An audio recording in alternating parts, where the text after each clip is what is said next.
And I'm going to keep my questions really short because the criticism I got for the last video when I interviewed the Syria guy was that someone went to the trouble of writing a comment on the YouTube saying, "This is really interesting, but I just can't stand watching it because of the endless long questions and Yeah, prevarication."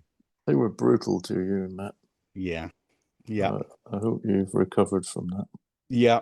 Well, we get used to it, don't we? Don't we, TJ? I never did. No, no, we'll probably die early through being nice people who get destroyed by others. Yeah, it's another of the disease of despair, along with smoking and drinking. Yep. Well, at least they're great fun. Yeah, but so is this, no? Yeah. For everyone out there, this is TJ Coles. This is the book that we wrote together in 2018, Union Jackboot. What your Boo. what do you mean boo? It's I our mean, pension. yeah. It's our pension plan.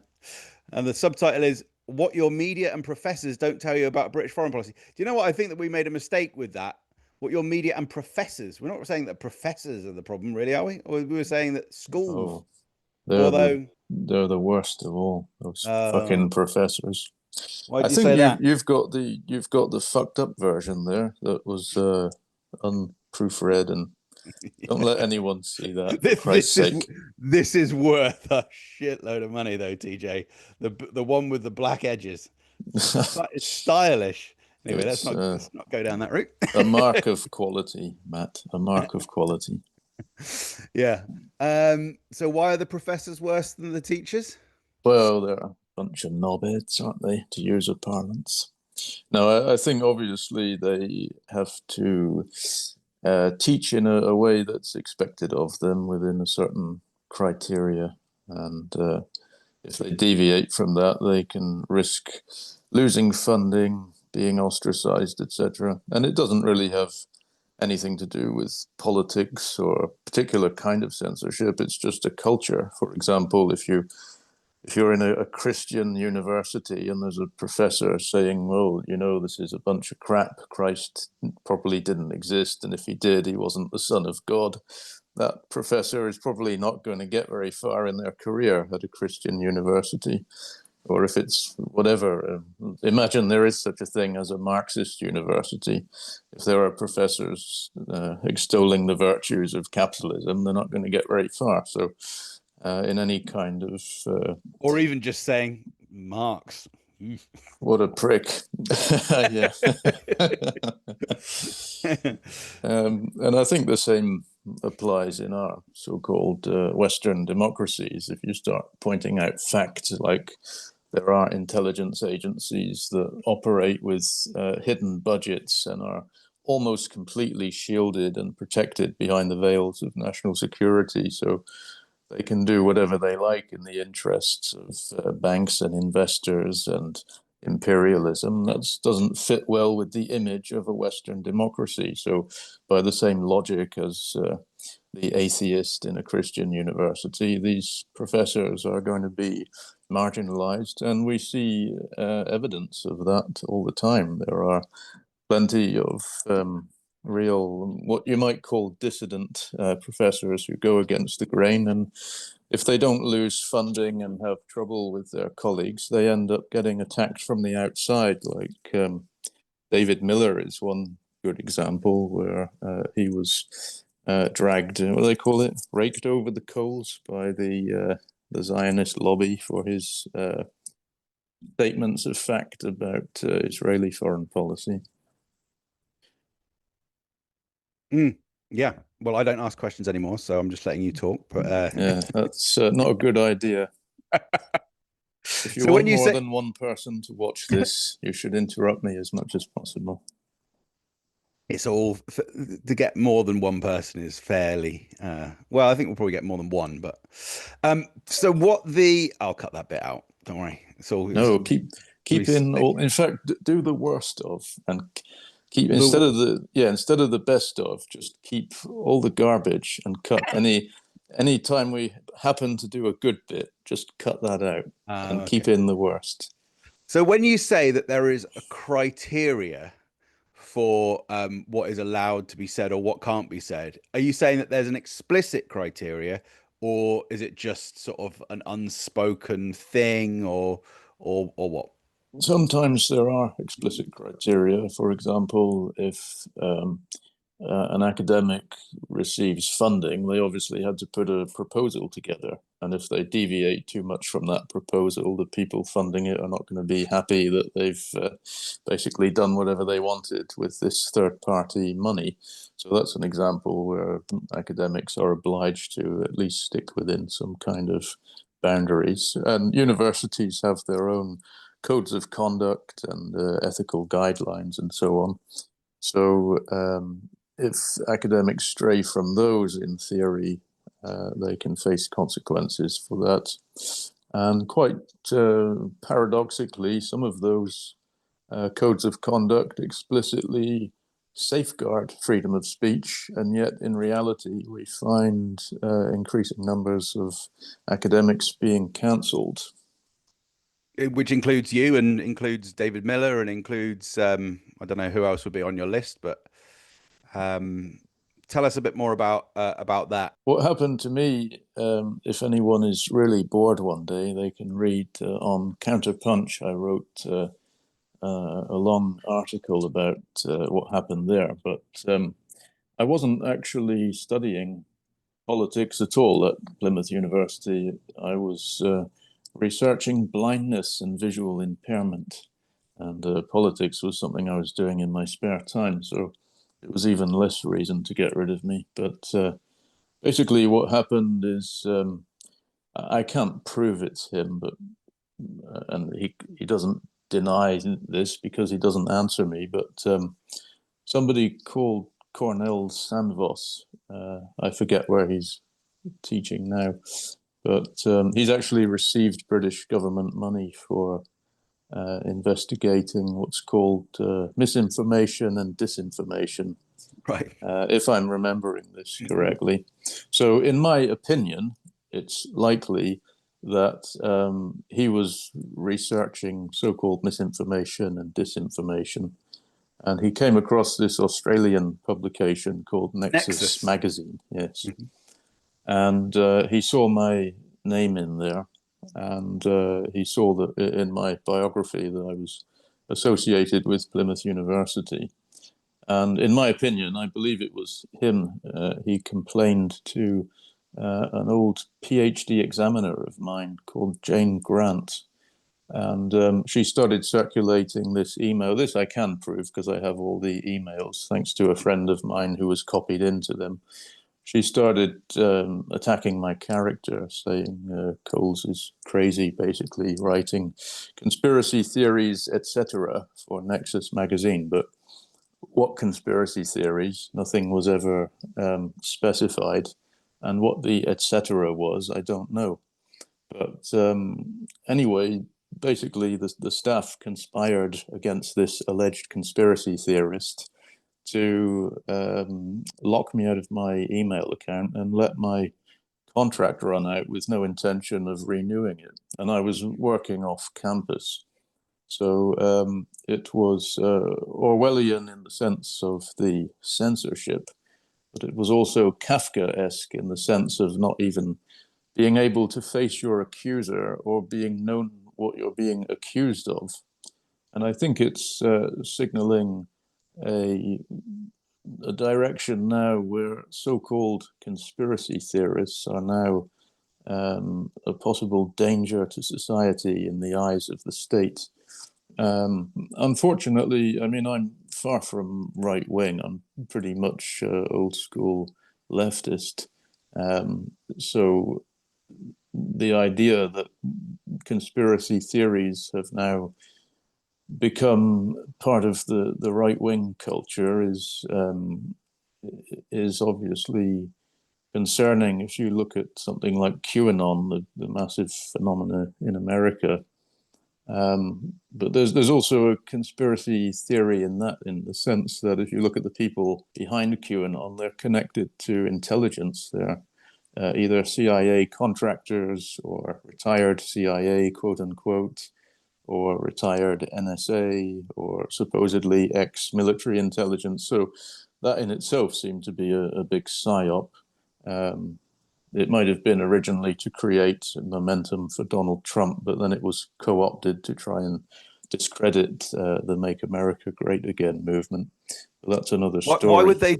Why would they do that though? Have one aim at the beginning and then a second, and then a completely contradictory aim. Isn't it more likely just that the CIA people who are associated with that MAGA movement, there's just quite a lot of paranoid people who work for the intelligence agencies, and they retire from their intelligence agencies and then go and do some other mad thing. Well, looking at the chronology of who was behind it, it seemed to be quite a lot of pro-Trump people at the beginning. And it's been pretty much explicitly stated that by numerous CIA and ex-CIA, etc., that Trump is considered a threat to American national security. So they would certainly have an interest in taking what was possibly a pro-Trump movement at the beginning and then infiltrating it to make it not only anti-Trump, but to completely discredit MAGA in the eyes of the American public, which didn't work, obviously, because the what became the opposition, the Joe Biden-led Democrats, were something to behold. But anyway, that's what generally has become of the so-called conspiracy culture, if such a thing exists. It's been pretty much subsumed, and it's now considered to be a right-wing phenomenon. But it never used to be that way. Particularly in the United States in the 60s, there were always right-wing groups like the John Birch Society that were pushing conspiracy theories, but generally the so-called conspiracy theories tended to come from the left because if you look at the Black Panthers or the Civil Rights Movement, for example, the key figures in there were being directly persecuted by the FBI and to, as far as we know, a lesser extent, the CIA, but certainly the FBI, the counterintelligence program, COINTELPRO.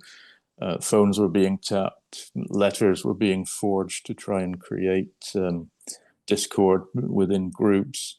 In fact, the FBI, I think in the early 70s, they even went so far as to set up a fake Chinese communist group with instructions to make the doctrine of the group so obscure and so boring that it just put people off the idea of communism.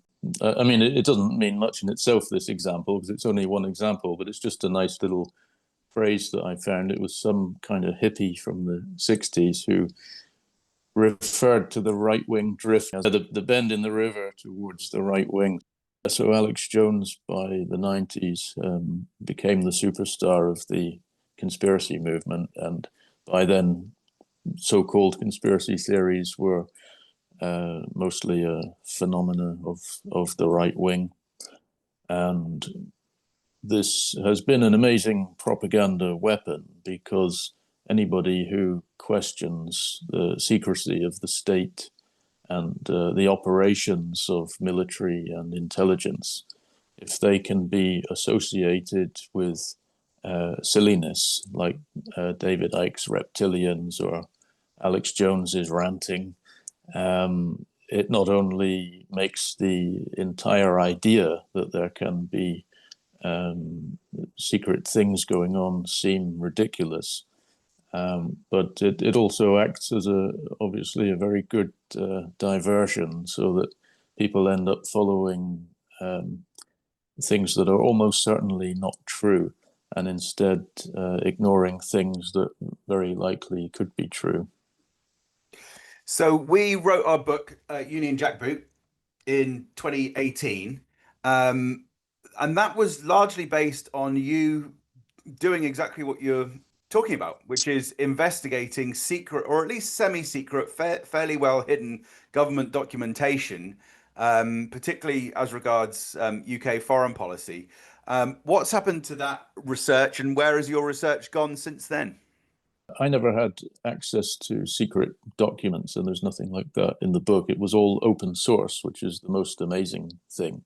In fact, Liam Fox, who was the defense secretary, he said, if you wish to keep a secret, the best place to speak it is in Parliament, because that's the least likely place it'll be reported. I mean, you can then rewrite as well. If you're an MP, you can rewrite Hansard to if you've misspoken or whatever. You can rewrite the parliamentary record. I don't know if that's ever had any serious consequences, the actual rewriting of the parliamentary record, but they are Yes, allowed well, to do that.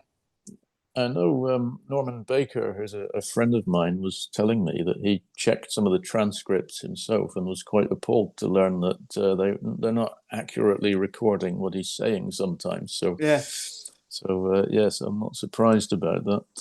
So, with regard to what happened to the research after, about a year after we wrote the book, complaining that nobody was giving much time or effort to British foreign policy, along except you. comes UK Declassified, Mm. and they rather torpedoed my efforts to be a one-man band critique of UK foreign policy. So I was rather my efforts were rather redundant after that, because they're a very Well, successful website. So they are a very successful website, and they've done it brilliantly. But I like to think that we were there a year before other people were doing that. I mean, the only oh historian I yes, can think of who was really doing that was, as we talk about in the book itself, was Mark Curtis, and he was doing yes. historical stuff. So I think what you did in your book on Britain's Secret Wars.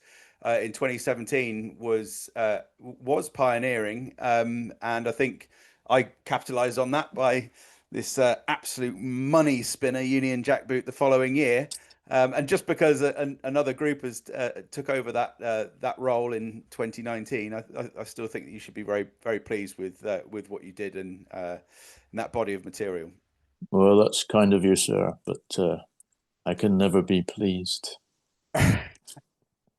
That's a topic for another interview. Why can TJ Coles never be pleased? Yes. Okay, so you've kind of left that research behind in the sense that Declassified has taken over that role over the past 5 years or so. Um, so what and you've mentioned Norman Baker, the former MP, I believe, who's written a lot about assassinations or alleged assassinations and conspiracies, and you've kind of taken up that role as well. Now, I have seen you on a few occasions over the past few years, and we have talked briefly about some of these conspiracy theories, but I'm pretty ignorant of what you've done here. Would you mind giving us a sense of where your research has gone?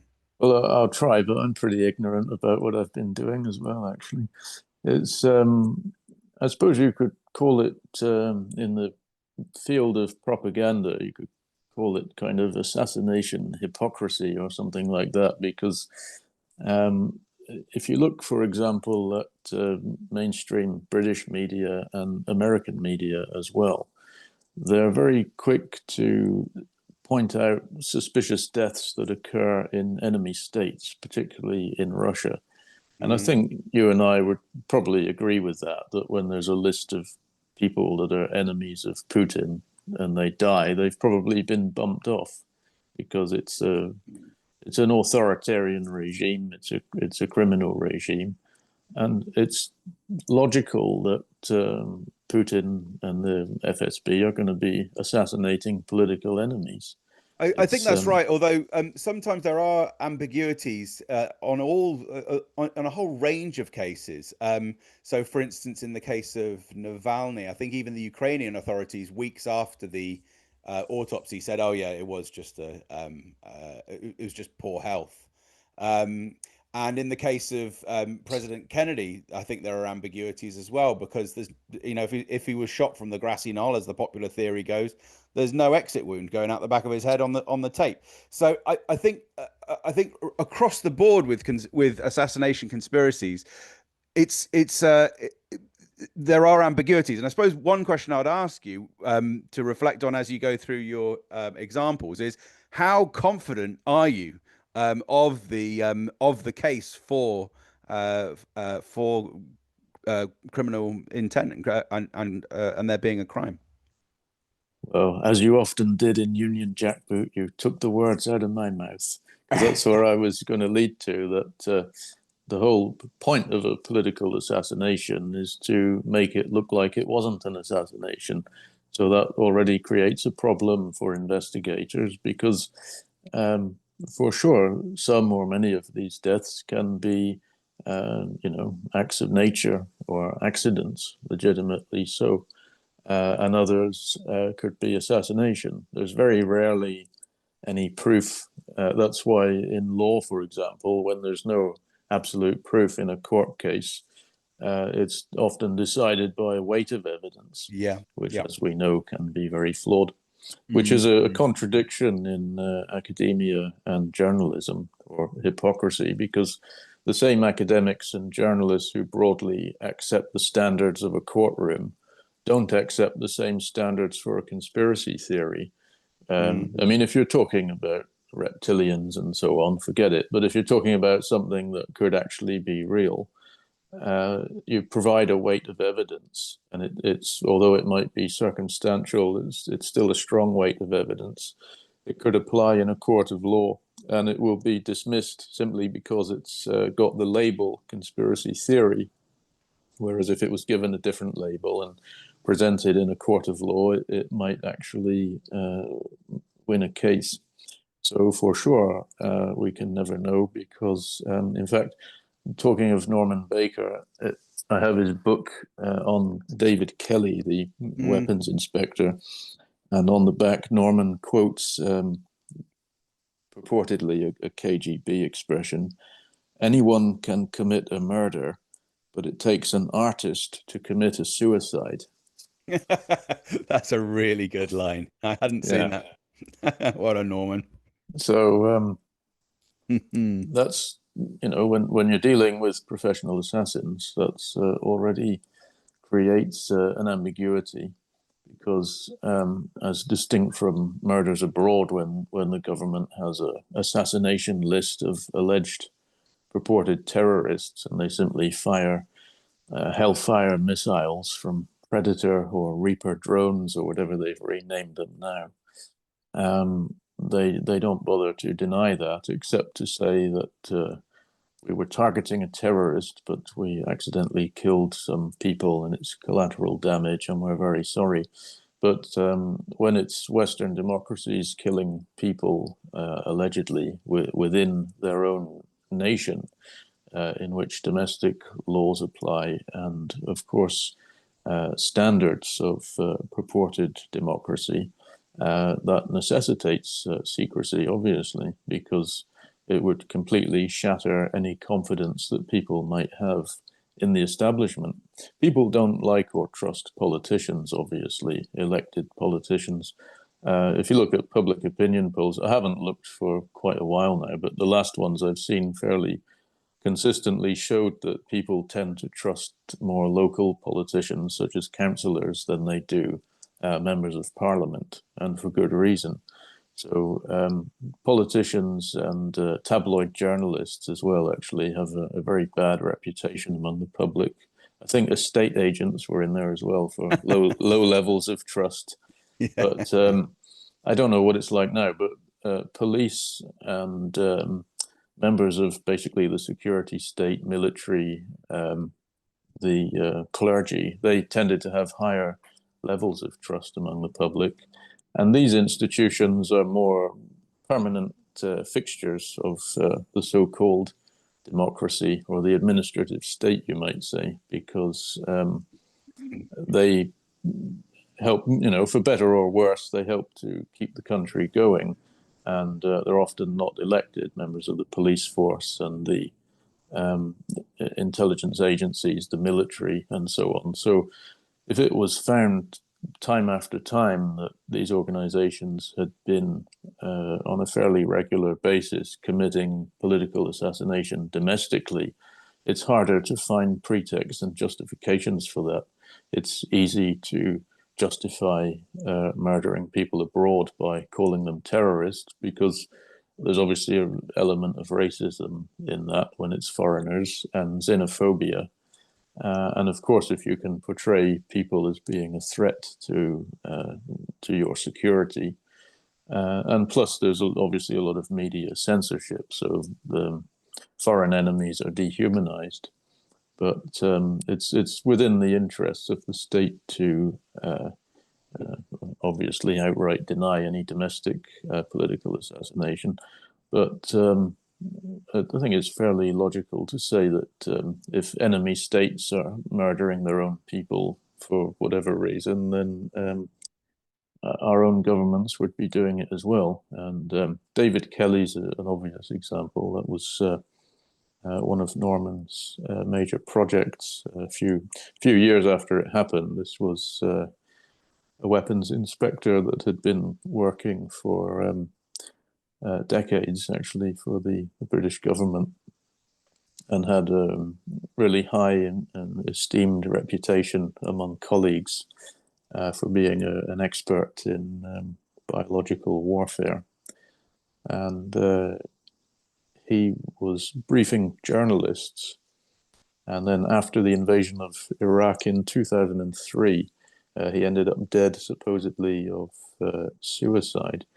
But the anti-war movement basically portrayed Kelly as a hero, saying he was a whistleblower and that's why he was killed.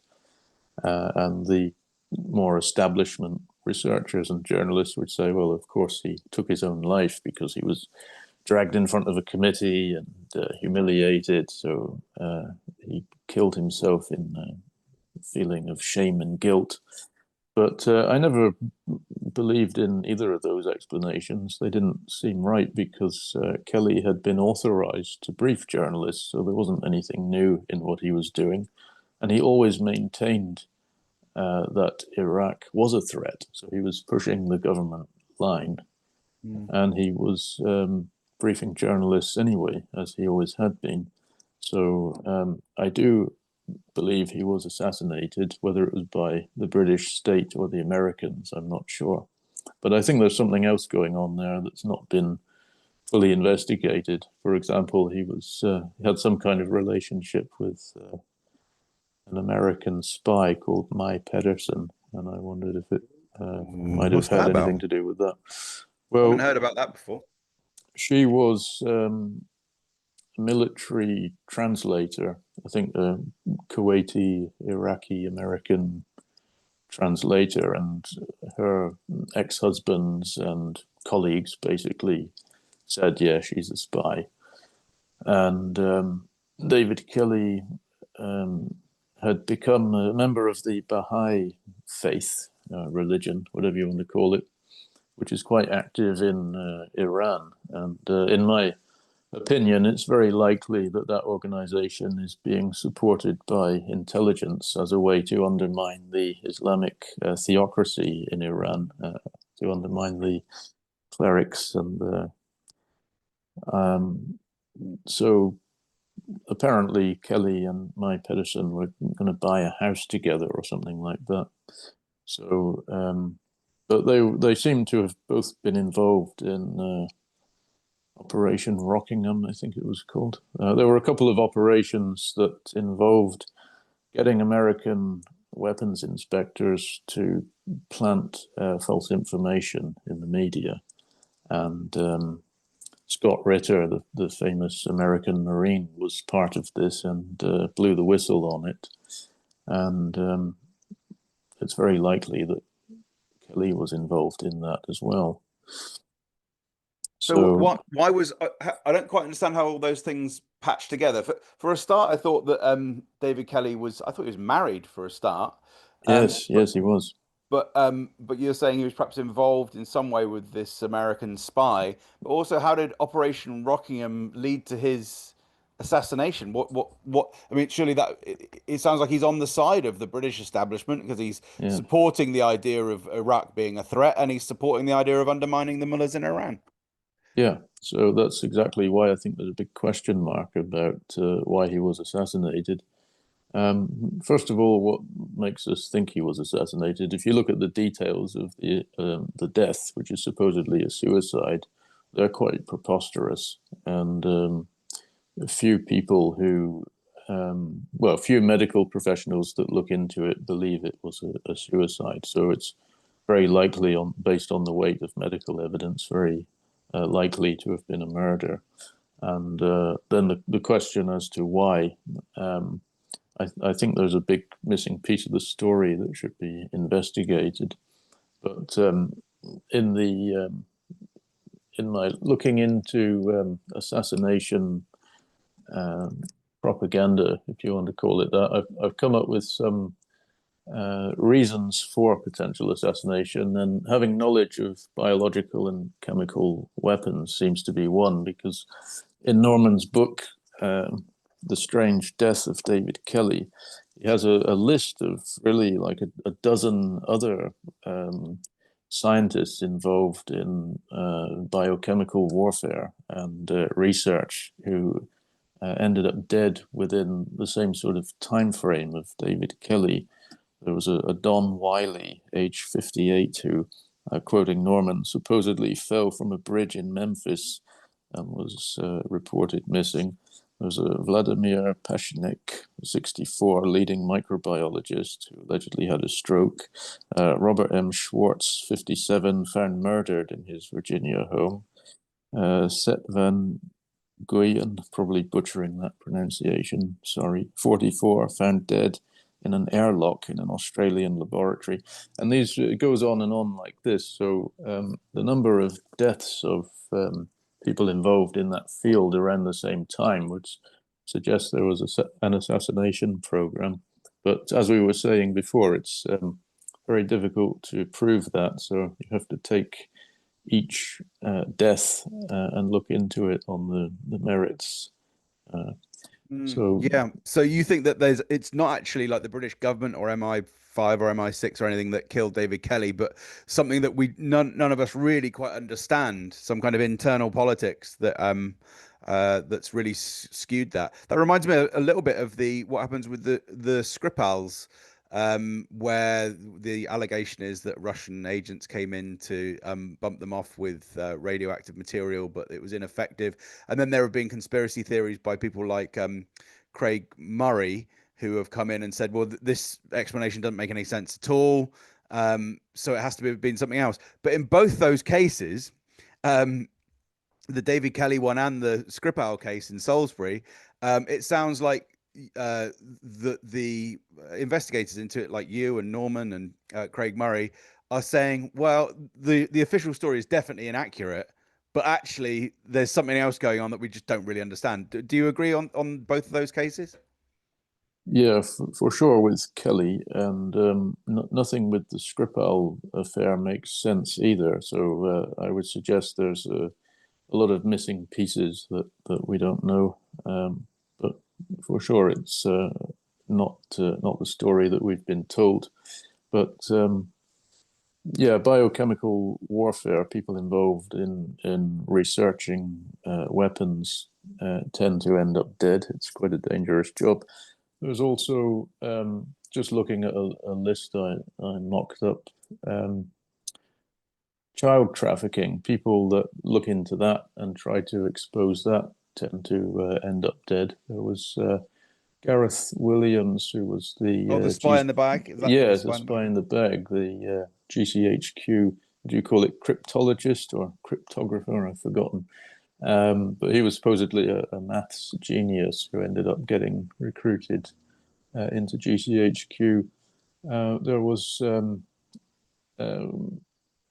was it the New York Post? Yeah. Um, there was sources in the New York Post claiming that through his work at GCHQ, he had information about Jeffrey Epstein and political blackmail. Wow. Which, yeah, which if that's true, would certainly tie into or put him on the list of people who try to investigate child trafficking and end up dead. There So was just for viewers who may have not come across this case before, because I think it's 20 years old, that case now, 2006, I believe. 2010. He was 2010. Oh, okay, yeah, not quite so old. found in the bag. 15 years. So Gareth Williams was a spy who supposedly, for kind of autoerotic reasons or something, climbed into a suitcase and zipped it closed and then suffocated. But obviously, the a very common theory is that he was just murdered and then stuck into a suitcase. A horrendous, disturbing case. But you're saying that there's new evidence that ties him to the Epstein situation, and yeah, and Possibly, yeah. I think how much do you believe that? I'd give it 50-50 because these, if I remember correctly, they're anonymous sources and it's published in a tabloid. I think the New York Post is a tabloid, if I'm not mistaken. Yeah. I think it's Murdoch owned as well. Yeah. So, but then there are similar stories, so it definitely fits a Mm. pattern. The other theory is that Russia killed him because there had been witnesses claiming that Russian vehicles had been seen in the area. But at the moment, I'd lean more towards the Epstein connection. So Um, what?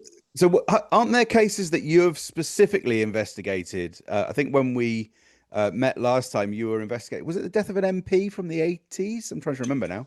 yes, yeah. And have there been other ones that you've got specific new information on? Because you literally wrote the book on that particular case. Yes, I'll just finish on this if that's all right. Mm. Um, so I gave some examples of the biochemical warfare scientists who end up dead. Uh, People who look into child trafficking. Nancy Schaefer was state senator in Georgia, United States state, not the country of Georgia, and she was looking into the child protective services, which have allegedly been taking children to exploit them. And she ended up dying in what the police ruled was a murder suicide with her husband. So that's another interesting case. Mm. Mm. Um, there are some people, frankly, it's too dangerous to talk about them, but there's one person in Belgium who's known as the Belgian Epstein, Mark de True, and he was basically a kind of thug who had been recruited by higher ups to kidnap and traffic children to elites, and that was part of a blackmail operation. And this got exposed in Belgium in the 90s and led to a record like 300,000 people going to the parliament to protest. But anyway, there's a documentary which has English subtitles, and it's something like the Dutroux murders, and it's a long list of witnesses who ended up dead in suspicious circumstances before they could testify against Dutroux. Mm. Another interesting thing I came across is cryptocurrency. I don't know or care much anything about crypto, but apparently a lot of CEOs and founders of crypto companies are ending up dead. So that's also something interesting to look into. Gerald Cotton, Matthew Mellon. There's a long list of these people who they die from drownings or helicopter crashes, and it seems to be within a short space of time. So it might possibly be that the banking industry is threatened by cryptocurrencies, or if a lot of these are non-Americans, it might be that the American state financial system feels threatened by crypto, but that's something that's worth looking into.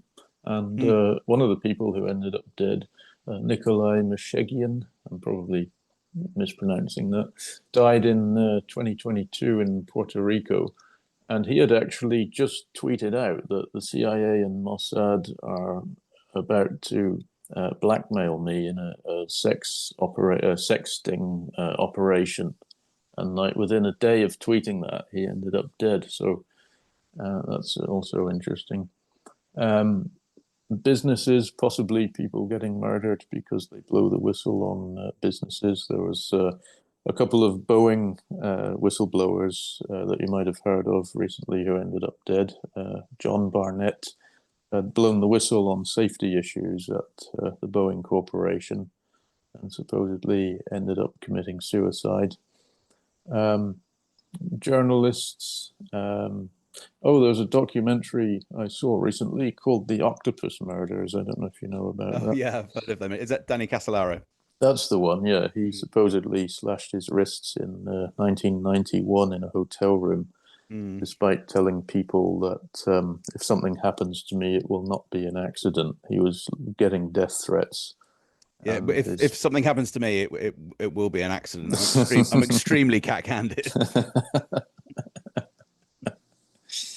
But anyway, he basically found this incredible network of going back to It's computer software, wasn't it? biological. Promise. Yeah, well, yeah, it started off as an early kind of internet that could allow different operating systems to connect and interface with each other, and it had been hacked by the government and then sold abroad with backdoors so that the American government could use it to hack into foreign computer systems. But from that, he found all manner of things going on. There were CIA people working on Native American reservations, so there wasn't federal jurisdiction, so they could use them as a front for arms manufacturing and chemical warfare production. And he ended up dead. And many other people did as well, hence the name of the documentary, The Octopus Murders. But I think the people that made that ripped you off, Matt, because Mm. in your documentary about Gary DeVore, wasn't it, the writer with no hands, you do this interesting technique of like blending fiction and reality in points. And they were starting to do that in exactly the same way. So I think it was part of your thing to question is Matt slipping into madness? Mm. The boat had already sailed on that, but they were doing exactly the same thing in this documentary, the documentary makers. So I thought, oh, they've been influenced by you there, I think. Yeah, was that one from about 2018, 2019? I think I've seen that one I at the think so, time, yeah.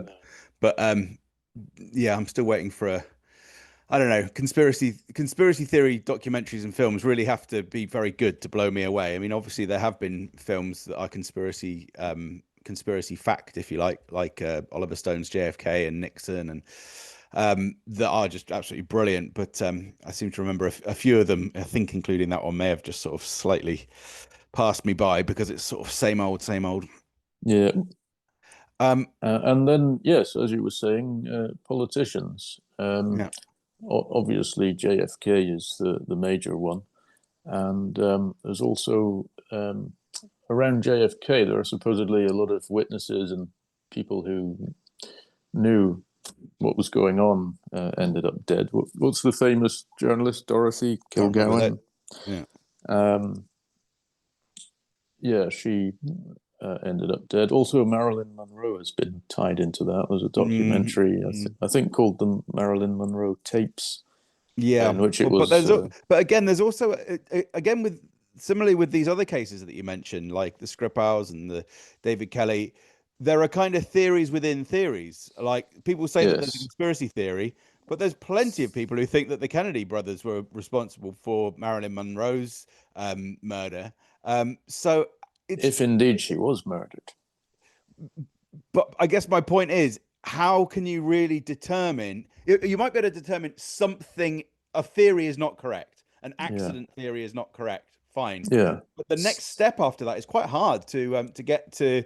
Who did it, why they did it. Particularly when you say, actually, in some of these cases, there's things that that even the standard conspiracy theory, which is quite thoroughly elucidated by people like Norman Baker or whatever, there's actually some further information that probably explains it all. So I guess that's why conspiracies can become quite frustrating after a while to me because you're kind of working a world within a world. Yes, and I suppose that's why it keeps people interesting. It's Yeah. like a puzzle that you can never solve. So do you feel that you've solved any of these? Did you solve the No, politician one?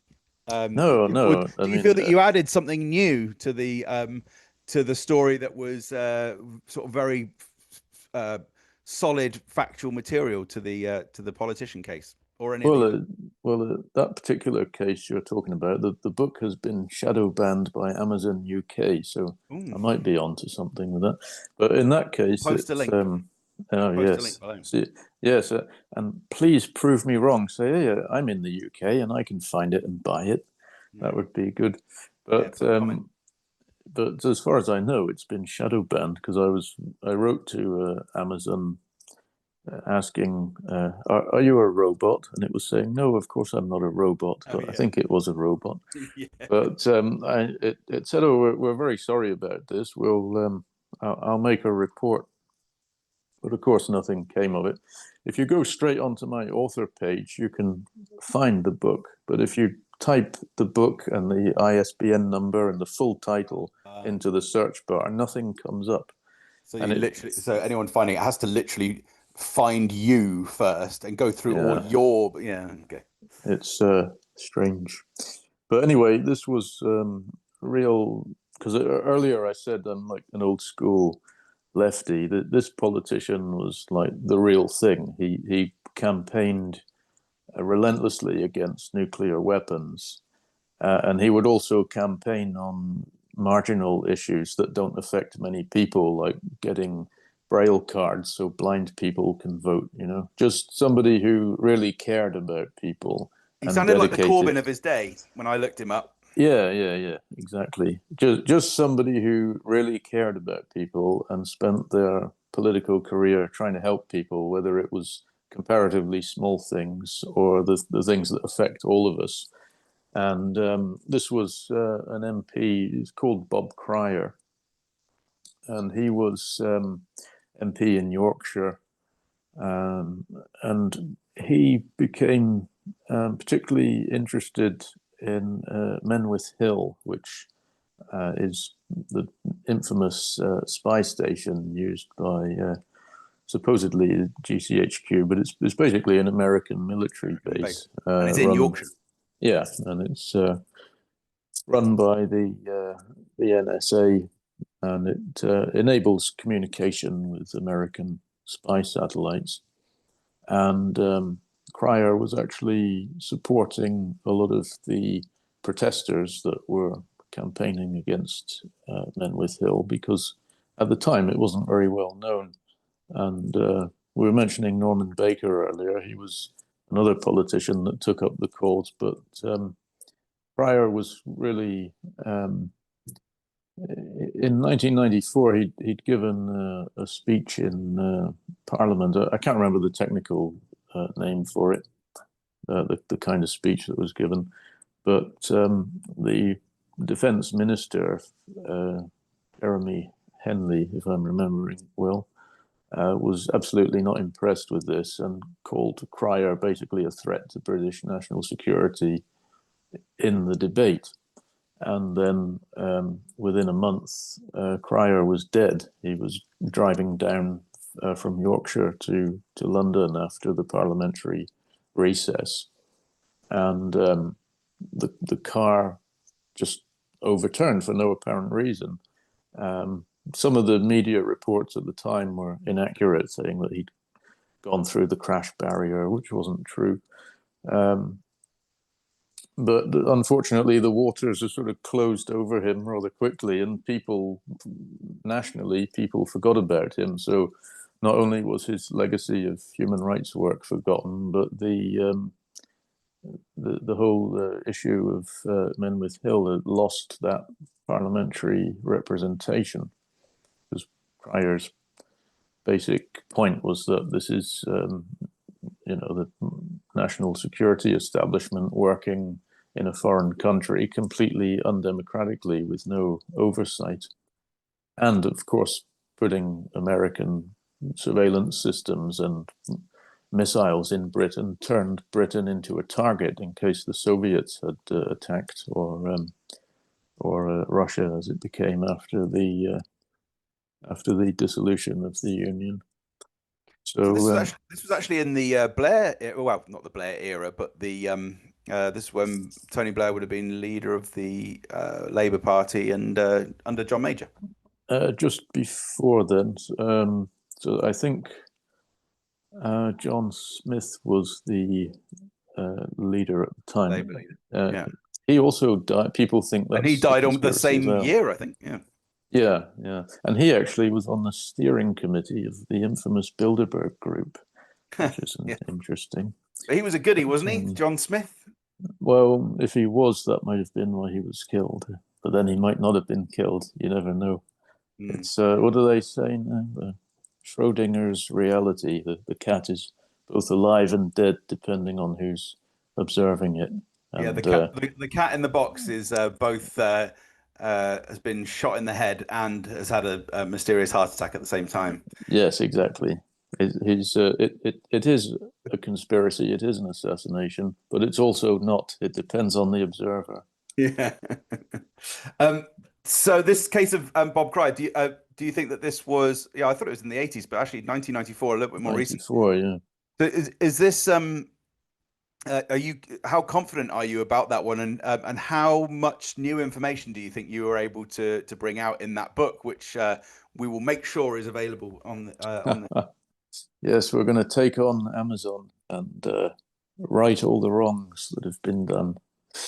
Um, how confident? Oh, I would say, I don't know, 70, 80% that it was assassination, because there were just too many big questions. I mean, I've managed to, through freedom of information, I managed to get hold of the inquest papers. So I'm dealing with original source material. Oh, good, yeah. And I tried to interview a lot of people around Cryer and witnesses, and it was quite strange. Not one person wanted to talk to me. I managed to find his GP who didn't want to talk, and I don't know if it was because the staff were not passing on my messages, but the guy that conducted the autopsy never responded, and people you'd think would want to talk about it, like local peace activists, just the doors were closed, and some of the messages I got back were a bit disturbing. They were saying like, "Who are you and what do you want?" Even though I'd made clear who I was and what my Mm. intentions were. So I thought, did this, did this death create a chilling effect which is still lasting, or is it all just It's lasting coincidence? over 30 years later. Yes, And again, that exactly. points to the power of, not to say that these people were in on anything there, but it sounds like it points to the power of conspiracy theory as a label, that they don't even want to be associated in any way with even talking to someone who's writing a book about it. I mean, Yeah, exactly. And people are again, very don't. worried about that kind of thing, aren't they? Any kind of association with conspiracy theory. Yeah, because it's been so weaponized and now so associated with the right that Yeah. it can so easily discredit any peace activism, that to be labeled with that is a kind of figurative kiss of death. So, but anyway, it was. I managed to find from the inquest papers things that didn't make sense, like certain witnesses that the police recorded at the time, key witnesses who were never called to the final to the inquest to give evidence, and forensic reports that had gone missing. So Hmm. Yeah, that's really interesting. So just to recap here for people who are watching, this is the second, I think, in a series of interviews I'm doing with people who have investigated conspiracies and propaganda in areas that I don't really know anything about, but feel I probably should. So TJ, it's been great speaking to you. I think we'll try and keep the interview to within an hour if we can. Are there any other cases that you wanted to raise at this point? well, I could just say that I first heard about Bob Cryer when I was looking into Robin Cook, who was the Ha, Foreign yes. Secretary under Tony Blair. And in 2003, on the eve of the invasion of Iraq, Cook resigned from the Blair government in protest. And he was still an MP, but he wasn't in the government anymore. But many people assumed that he would try and get a cabinet position again once Blair quit. Really? Yeah. He But was a very in well respected parliamentarian. He was seen as the sort of leading light, wasn't he? Really, of the Labour Party. yes, Perhaps not telegenic enough to ever become prime minister, but oh, I someone think he who was was a beautiful man. But anyway, he actually died in 2005, a couple of years after the invasion, in rather odd circumstances. He mm, was with his second wife, and they were climbing Ben Stack, it's called, a mountain in the northwestern part of Scotland, and he had supposedly died of a heart attack. But the questions, again, are all very, very vague. Did he die on the mountain? Did he die in the hospital? Did he die in the helicopter that took him to the hospital? And there was a mysterious witness, a hill walker, who had managed to call for assistance, but had never come forward. Now, the one of the telephone operators said the hill walker never gave their name, but that's mm, to me a clue that something is wrong there, because some people just don't want publicity, so they wouldn't give their name to the media. I can understand that. It's rare, but it does happen. But in a professional situation where you're making an emergency call and you don't give your name to a medical telephone operator that's giving instructions on CPR, etc., that seems very unlikely to me. So I considered Robin. did the telephone operator actually ask for the person's name? No, well, apparently, and because the media asked at the time, but they just said he never gave his name, so that would imply that they did, and that's part of training to ask who am I speaking to, and to Oh, is it? uh, Oh, okay. yeah. So that put a big question mark over the death. And similar story with Bob Cryer. Really, none of the witnesses want to talk about it, and it's difficult to track anybody down. But Isn't it the case? Aren't there some benign explanations there, though? I mean, if someone's had a heart attack on a hill, you're not going to press someone for their name because he may well have just said, "Oh, I'm just a hill walker. How do I restart this man's heart?" I mean, I know what you mean. But those kind of things that in conspiracy theories there can be suspicions based on reasonable suspicion, but then you add that to another reasonable suspicion and then another one, and suddenly it looks like there's a case, but there might not be. yeah, that's also why I find this whole subject quite fascinating, because you can Mm, ask what would actually stand up in a court of law and yeah, what's just kind of hobbyism. So I yeah, think those, finding the lines to differentiate, that's quite interesting. But the point yeah. is, the telephone call, the hill walker spoke for 40 minutes. Now, can you really, 2005 technology, could you really get a signal on a mountain for 40 minutes and uninterrupted? And the telephone operator said it was uninterrupted. So I thought that was quite odd as well, an uninterrupted 40-minute call where they don't ask for this person's name.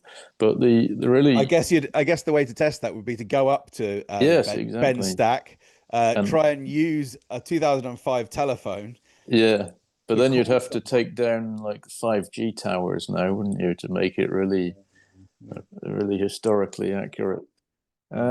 But anyway, the media were reporting all sorts of things that weren't true. That Cook had fallen and broken his neck. Well, where did they get that from?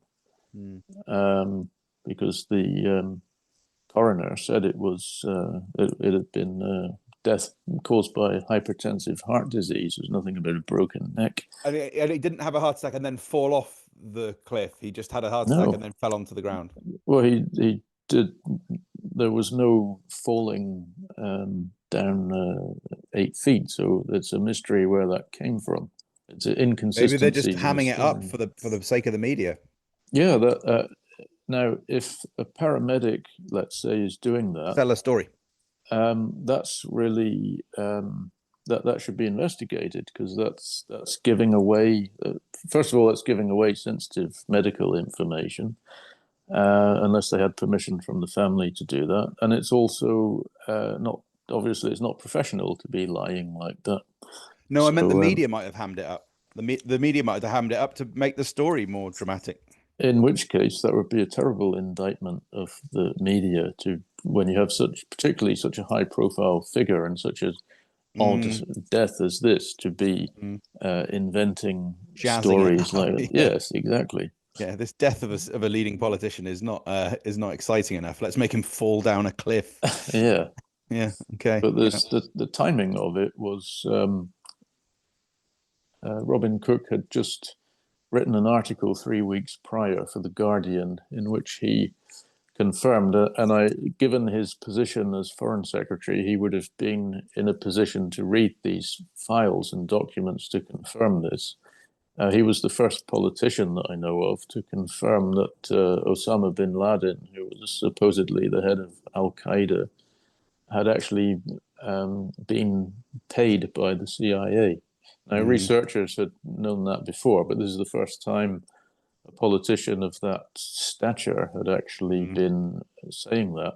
So some people wonder, was that the nail in the coffin that was actually a matter of national security, Mm. and was it that killed him? If indeed he was killed, which we don't know, because And we're in. wasn't that was also the article in which he said that Al Qaeda itself was just a name given uh, to a group of loosely affiliated Islamic Yes, operatives, and they called it the base because it was part of a database. Is that right? The West called it Al Qaeda because it was part of their database of Muslim terrorists that they sometimes use. exactly. And just a side note, the CIA seems to be using the same playbook because now there's a far right fascist or Nazi group called the Base, and the Guardian Right. reported a few years ago that it's run by CIA people. Yeah. So So that would be yeah, you got to keep an eye out for these uh things called the database or the yes, it if seems there's to an be. Islamic translation of something like called the PowerPoint or the Yeah, the Excel spreadsheet, then you know that it's probably a Western intelligence run organization. TJ, we're going to wrap up here unless you've got any final thoughts because we can keep that to a lovely hour. all right. Um, I'll uh, zip it then and keep it to a lovely hour. yeah. Okay. Very nice to speak to you. I'll put the links in the description, and I'll hopefully see you soon. Goodbye, everybody, and stay safe.